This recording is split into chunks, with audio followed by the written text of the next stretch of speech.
শীতলপুর গ্রামে রহিম নামে একজন লোক থাকত। সে খুবই অলস ছিল। সূর্য ডুবে যেত, তবুও সে ঘুম থেকে উঠত না। গ্রামের লোকেরা বারবার তাকে বলতো, হ্যাঁ রে রহিম, এবার তো কোনো কাজ কর।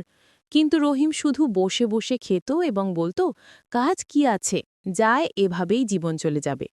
রহিমের মা বয়স হয়ে গেলে হঠাৎ অসুস্থ হয়ে পড়লেন, আর বাড়িতে খাবারের সংকট দেখা দিল।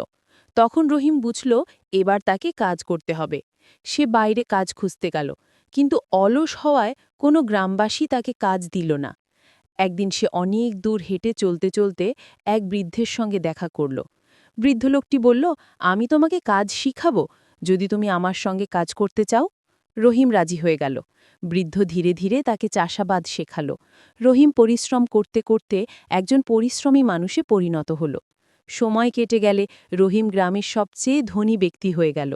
সে বুঝল আসল সুখ আসে কঠোর পরিশ্রম থেকে, অলসতা থেকে নয়।